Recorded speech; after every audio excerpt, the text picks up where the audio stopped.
네, 여러분 반갑습니다. 저는 자치분권 지방정부협의회의 회장을 맡고 있고 또 자치분권대학의 총장을 맡고 있는 도봉구청장 이동진입니다. 네, 올해는 지방자치가 부활된 지 30년이 되는 해입니다. 저희로서는 매우 의미 있게 받아들이고 있는데요. 일반 국민들은 지방자치에 대해서 그렇게 높은 평가를 하고 있지 않은 것도 또한 현실입니다. 중앙정부가 시키는 일을 하는 그런 기관이 아닌가 이런 정도의 생각을 하시는 국민들도 많으시고요. 그런데 최근 10여 년 동안 우리 지방정부는 상당한 정도로 행정의 영역을 넓혀왔습니다. 오늘은 여러분과 함께 지방정부가 보다 나은 사회를 위해서 어떤 도전을 해왔는지에 대해서 말씀을 드리고자 합니다.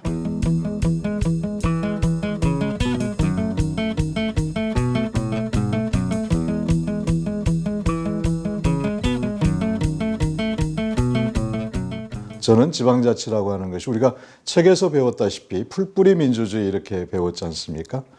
더 좋은 사회를 만드는 매우 중요한 계기이자 또는 과정이라고 저는 생각을 합니다. 우리 사회가 민주주의 2.0 시대로 나아가는 방법은 지방자치를 강화하는 것이다. 그런데 현실은 많은 제도적인 한계 그리고 취약한 재정으로 인해서 우리 지방자치가 그렇게까지 나아가고 있지를 못한 게 현실이기도 합니다. 헌법상의 규정도 매우 제한적으로밖에 규정되어 있지 않은 그런 한계 속에서 그동안에 지방자치가 이루어져 왔던 것이죠. 그런데 지난 작년 20년 12월 달에 국회에서 지방자치법이 전면적으로 개정이 됐습니다. 그래서 첫 번째 가장 중요한 포인트는 주민주권이 강화됐다는 것입니다. 과거에 비해서 그 행정에 참여할 수 있는 통로가 상당히 넓어졌고 또 주민들이 직접 지방자치에서 법이라고 얘기할 수 있는 조례 개정을 요구할 수 있는 그런 제도도 이번에 개정이 된 것이죠. 지방자치 단체, 지방정부의 권한도 일부 강화됐습니다. 제한적이긴 합니다만 보충성의 원리가 도입이 됐습니다. 보충성의 원리는 기초정부, 기초지방정부에서 할 수 있는 일을 하고 그걸 못하는 것은 광역정부가 하고 광역정부가 못하는 것은 중앙정부가 한다. 이런 게 이제 보충성의 원리인데요. 이번 지방자치법 개정에서 보충성의 원리가 어느 정도 반영이 됐다는 것, 이것도 역시 제도적인 측면에서 지방자치법 전부 개정 과정에서 매우 중요한 요소가 아닌가 생각합니다. 그 외에도 올 7월부터 자치경찰제가 도입이 되죠. 또 작년에 재정분권 1차 과정이 있었고요. 올해 지금 2차 재정분권의 과정이 정부와 지자체 간에 논의가 되고 있습니다. 이거 역시도 자치분권을 강화하는 데 중요한 요소가 될 거라고 생각을 합니다. 그 외에 이제 정치적인 측면에서 살펴보면 기초정부 출신의 단체장이 최고위원에 선출되는 그런 과정도 있었습니다. 기초지방자치단체의 단체장들이 국회의원으로 진출하는 것은 요즘에 상당히 많은 수가 진출을 했죠. 이처럼 정치적으로도 지방정부의 영역들이 상당히 넓어진 거 아닌가 이런 생각을 해봅니다.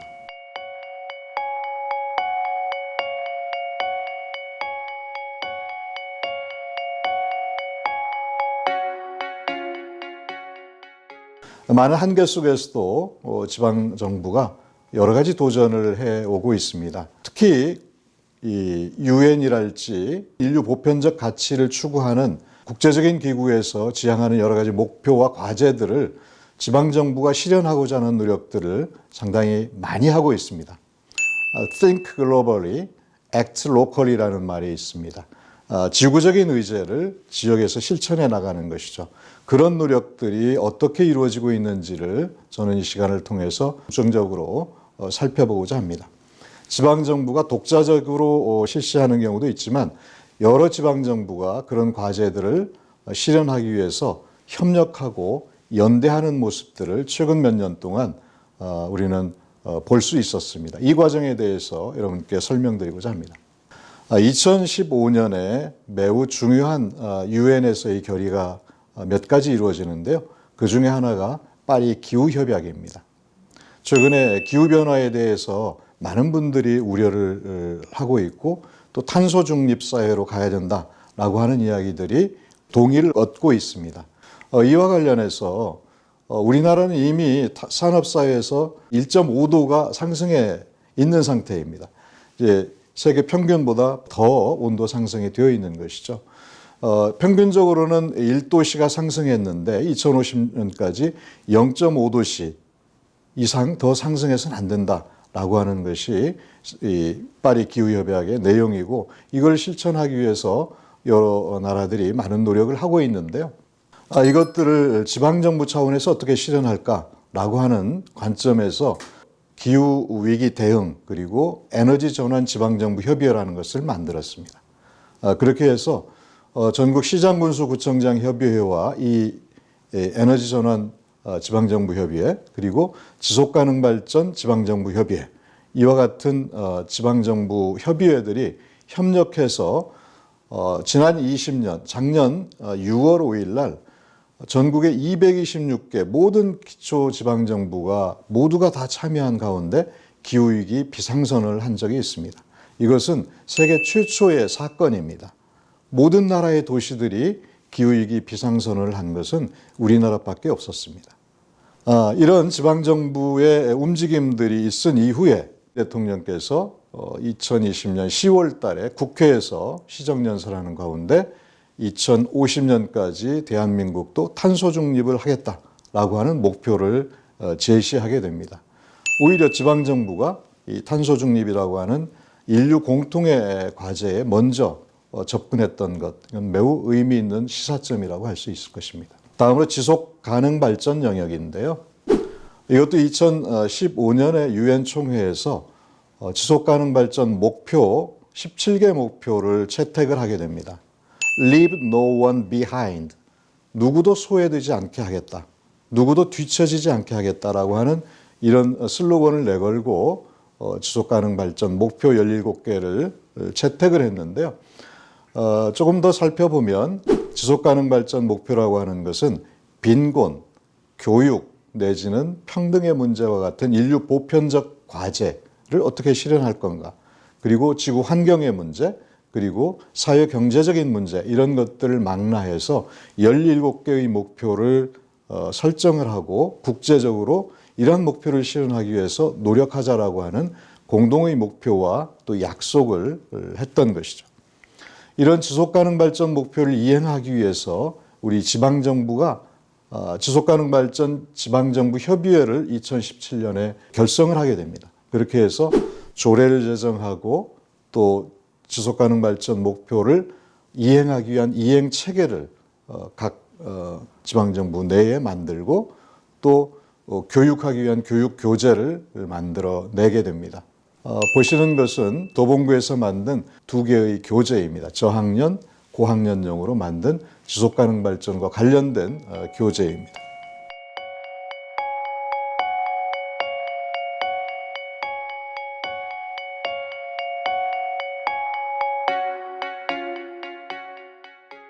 그 외에 사회적 경제 관련한 영역에 대해서 지방정부가 어떤 노력을 하고 있는지에 대해서 말씀을 드리겠습니다. 우리가 보통 일반적인 경제라고 얘기하면 이윤 추구가 기본적인 목표인 그리고 또 약육강식이 작용하는 정글의 법칙이 작용하는 차가운 경제라고 얘기할 수 있을 것입니다. 우리가 얘기하는 사회적 경제라고 하는 것은 상호 연대와 협력에 의한 따뜻한 사람 중심의 경제, 이렇게 통칭해서 말씀드릴 수가 있을 것입니다. 보통 시장 경제를 얘기하면 사회적 약자에 대한 배려, 또 이 과정에서 실패한 사람들에 대한 배려, 이런 게 매우 부족한 사회라고 얘기할 수 있을 것입니다. 이런 시장 경제의 문제점들을 보완하고 경쟁에서 뒤처지거나 경쟁에서 부족한 사람들을 어떻게 끌어안을 것인가라고 하는 관점에서 사회적 경제를 매우 중요하게 생각하고 있는데, 지방정부가 이런 사회연대경제 지방정부 협의회를 만들어서 그런 사회적 경제 영역을 보다 강화하기 위한 노력을 그동안 기울여 왔습니다. 유엔에서 2012년을 협동조합의 해로 이렇게 선포를 했는데요. 유엔에서 내세운 슬로건이 뭐냐 하면 협동조합은 더 나은 세상을 만든다. 이런 것이었습니다. 보통 우리 시장경제에서 주식회사를 얘기하는데 이 주식회사는 일원 일표주의라고 얘기합니다. 다시 말씀드리면 주식회사는 누가 많은 주식을 가지고 있느냐에 따라서 그 권리가 크고 작음이 나눠집니다. 그런데 협동조합은 1인 1표주의입니다. 돈의 많고 적음이 아니라 한 사람 한 사람이 똑같은 권리를 갖고 있다라고 하는 것을 의미하는 것이죠. 그런 측면에서 인간적이고 민주적인 그 경제를 대표하는 것이 협동조합이다 이렇게 얘기할 수 있습니다. 대표적으로 스페인의 몬드라곤이라고 하는 협동조합 그룹이 있는데 여러분 그 축구 좋아하시는 분은 기억하고 계실 텐데 스페인의 그 프로축구 FC 바르셀로나라고 하는 그 구단이 있는데요. 이 축구 구단이 바로 협동조합으로 구성된 것입니다. 몬드라곤 그룹은 27개 협동조합 연합으로 구성되어 있는데 50년 동안 해고자가 한 명도 없다고 합니다. 왜 그러냐면 어느 협동조합이 어려운 상황에 처해서 인원을 감축해야 된다 그러면 그 감축된 인원을 다른 협동조합에서 채용을 해서 그 해고를 막고 있는 그런 것이기 때문에 지금까지 해고를 하지 않았던 것이죠. 우리나라의 경우도 2012년에 협동조합 기본법을 만들었는데 표에서 보신 바와 같이 그 전에는 의미 있는 숫자가 아니었습니다. 협동조합, 일반 협동조합이 거의 없다시피 했는데 그로부터 2017년, 지금은 더 많아졌겠습니다만 통계를 보면 12,000개가 넘는 협동조합이 새롭게 만들어졌습니다. 이걸 봐도 제도가 얼마나 큰 그 역할을 하는지를 알 수가 있겠고 또 지방정부가 각 지역에서 이런 협동조합이나 사회적 기업이나 마을 기업을 육성하고 지원하기 위한 노력을 그동안 많이 해왔다는 것을 알 수가 있을 것입니다.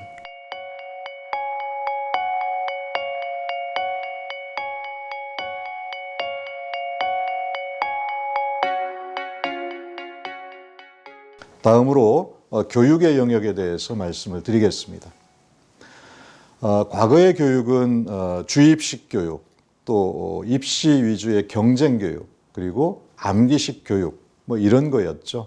이스라엘의 미래학자, 세계 석학 중에 하나인 유발 하라리는 지금까지 아이들에게 학교에서 가르쳐왔던 이런 교육의 내용의 80% 내지 90%는 그들이 40대가 됐을 때 아무짝에도 쓸모가 없는 내용이 될 것이다 라고 이야기한 바가 있습니다. 유네스코의 21세기 교육위원회에서는 교육 방향이 전환돼야 된다라는 이야기를 하면서 이렇게 얘기합니다. 4개의 그 전환의 방향을 얘기하는데 첫 번째가 알기 위한 교육, learning to know. 이것은 일반적으로 우리가 해왔던 지식교육입니다. 두 번째로 중요한 게 하기 위한 교육, 역량교육입니다. learning to do. 뭔가를 할 수 있는 사람으로 성장하기 위해서 지원해야 된다는 것이죠. 그 다음에 함께 살기 위한 교육, learning to live together. 매우 중요한 요소입니다. 네 번째로는 자기 실현을 위한 교육, learning to be. 이렇게 4개로 교육 방향의 전환을 이야기하고 있는데 매우 중요한 시사점을 주고 있다고 생각합니다. 그러나 우리 교육의 현실을 보면 아직까지도 경쟁교육, 입시교육에 매달리고 있는 것이 현실입니다. 그리고 교육자치와 일반자치, 다시 말씀드리면 교육청과 구청 관계가 완전히 엄격히 분리되어 있습니다. 일반적으로 많은 나라들은 지방자치에 교육의 영역이 다 포함이 되어 있습니다. 그러나 우리는 완전히 엄격히 분리되어 있는 것이죠. 그래서 이런 분리된 상황에서는 많은 괴리 현상들이 나타나고 있는데요. 저희가 혁신교육지방정부협의회라는 것을 만들어서 이런 제도적으로 분리되어 있는 교육자치와 일반자치가 협력하고 연대해서 아이들의 성장을 지원하기 위한 노력을 지속적으로 기울여 왔습니다. 예를 들면 혁신교육지구 사업 내지는 행복지구 사업이라고 하는 다양한 이름으로 각 시도와 시군구에서 이 사업을 전개하고 있는데 현재 190개의 혁신교육지구 내지는 행복 교육지구가 이 활동을 함께 해 나가고 있습니다. 다음으로 인류 보편적 가치의 대표적인 것으로서 인권이 있습니다. 지방정부가 한국인권도시협의회라고 하는 것을 만들어서 지역 차원에서 인권 증진을 어떻게 할 것인가라고 하는 다양한 노력을 기울여 나가고 있는데요. 각각의 지역에서 도시에서 인권조례를 만들고 또 인권센터를 만들고 또 독립된 인권센터를 만들어서 운영을 해나가는 것, 그 다음에 인권과 관련된 조직을 담당 팀을 구성을 하는 것, 그리고 인권 교육을 하는 것, 이런 활동들을 쭉 해왔고요. 최근에 우리 다 아시다시피 미얀마에서 인권 유린 사태가 벌어지고 있지 않습니까? 이와 관련해서도 미얀마의 민주주의 투쟁을 지지한다라고 하는 성명을 발표하기도 하고 또 성금을 지원하는 그런 노력도 기울여 나가고 있습니다. 자치분권 대학을 운영하고 있는 자치분권 지방정부협의회 활동도 연대 활동 그리고 협력 활동의 대표적인 예라고 할 수 있을 것입니다. 정책박람회 같은 걸 통해서 지방정부 간의 모범 사례들을 이렇게 공유하는 것 매우 서로 간에 도움이 되고 있는 것이고요. 자치분권과 관련된 제도 개선 운동을 지속적으로 벌려왔습니다. 작년에 있었던 지방자치법 전부 개정 역시도 이런 과정, 이런 노력의 어떤 한 결과가 아닌가 이렇게 생각하고 있습니다.